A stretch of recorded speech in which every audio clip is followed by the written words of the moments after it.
नमस्कार दोस्तों, आपका स्वागत है हमारे book reading marathon the read and right challenge में। दोस्तों, यह एक ऐसी जर्नी है जहां हम सब मिलकर 52 वीक्स में 52 सेल्फ हेल्प बुक्स पढ़ते हैं।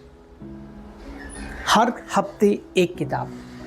अब तक हमने 39 बुक्स 39 वीक्स में कंप्लीट कर लिए हैं और इस हफ्ते हम पढ़ रहे हैं अपना 40th बुक, 40वां book, Ikigai, the Japanese secret to a long and happy life by Hector Garcia and Francis Miralles। दोस्तों, यह बुक हमें जापानीज विजडम और ओकिनावा के लोगों की लाइफस्टाइल के बारे में बताती है, जो दुनिया में सबसे ज़्यादा लंबे और खुशहाल जीवन जीते हैं। दोस्तों, इकिगाई एक रहस्यमयी शब्द है। इकिगाई का मतलब है रीजन फॉर बीइंग, यानी जीने का कारण।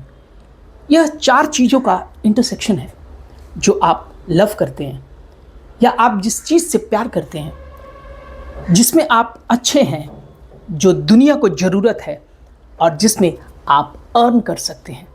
जहाँ ये चारों चीज़ मिलते हैं, यानी इकिगाई वह एनर्जी है जो हर सुबह आपको उठकर स्माइल के साथ लाइफ जीने की मोटिवेशन देती है। इस किताब में हम देखेंगे एंटी एजिंग सीक्रेट्स। ओकिनावा के लोग इतने लंबे समय तक कैसे जीते हैं, उनकी कुछ सिंपल आदतें हैं। सबसे पहली है हल्का और बैलेंस्ड खाना खाना।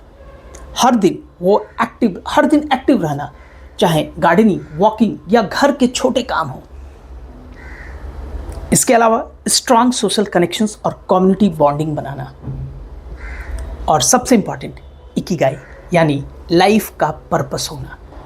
हम अगर जी रहे हैं तो हमारे जीने का पर्पस क्या है। चलिए देखते हैं लॉन्गीथेरेपी से इकिगाई की तरफ। विक्टर फ्रैंकल की लॉन्गीथेरेपी कहती है कि लाइफ का मीनिंग ढूंढो, चाहे सफरिंग में ही क्यों ना हो। इकिगाई इसको आगे बढ़ाता है। सिर्फ मुश्किलों को सरवाइव करना ही नहीं, बल्कि हर दिन को एक पर्पस और खुशी के साथ जीना। इस किताब में हम सीखते हैं कि finding flow in everything you do. Happiness तब आती है जब आप फ्लो स्टेट में होते हैं, यानी जब आप किसी काम में इतने इन्गॉज्ड हो जाते हैं कि टाइम का पता ही नहीं चलता। पेंटिंग, कुकिंग, गार्डनिंग या कोई भी काम, यही फ्लो आपको लॉन्ग टर्म हैप्पीनेस और सेटिस्फैक्शन भी देता है। चलिए अब हम देखते हैं मास्टर्स ऑफ लॉन्गेटिविटी। ओकिनावा में बहुत सारे लोग 100 साल से ज़्यादा जीते हैं। उसका सीक्रेट है strong community, daily purpose of living, gentle activity और कभी भी कंप्लीटली रिटायर ना होना, हमेशा कंट्रीब्यूट करते रहना। इस किताब में हमें कुछ ट्रेडिशंस और प्रोवर्ब्स भी देखने को मिलेंगे। जो ये जापानी प्रोवर्ब्स हैं वे हमें सिखाते हैं कि आप एक्टिव रहोगे तो 100 साल जीने की इच्छा बनी रहेगी। 7 बार गिरो लेकिन 8वीं बार उठो। 2 पैसे हों तो एक से ब्रेड और दूसरे से फूल खरीदो। ये बैलेंस सिखाते हैं, सर्वाइवल और जॉय दोनों का। इस किताब में हम इकिगाई डाइट के बारे में भी पढ़ेंगे। ओकिनावा डाइट बहुत सिंपल है। ज़्यादा वेजिटेबल्स और टोफुलू, स्वीट पोटैटोज, सीजन्ड मिसोल, फिश कभी कभी, और शुगर और प्रोसेस्ड फूड। शुगर और प्रोसेस्ड फूड कम खाना। रूल ये कहता है कि हरा हाची बुआ 80% पेट भरने तक ही खाना। जेंटल मूवमेंट करते रहना। ओकिनावा हैवी जिम या इंटेंस वर्कआउट नहीं करते। उनकी लाइफ में नेचुरल जेंटल मूवमेंट्स हैं। वॉकिंग, गार्डनिंग, टाई चाई, मार्शल आर्ट्स, यही उन्हें हेल्दी और फ्लेक्सिबल रखता है। इस किताब में हम रेजिलियंस और वे भी सभी भी सीखेंगे। लाइफ में चैलेंजेस तो आते ही हैं, लेकिन रेजिलियंस यानी बार बार उठने की शक्ति ही असली स्ट्रेंथ है। वह भी सभी फिलॉसफी सिखाती है कि अपूर्णता यानी इनपरफेक्शन और सिंप्लिसिटी में भी ब्यूटी देखना, यही हमें काम और पीसफुल बनाता है।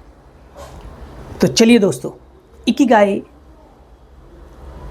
इस किताब को समझते हैं। इकिगाई सिर्फ एक बुक नहीं है, बल्कि एक लाइफ मैनुअल है।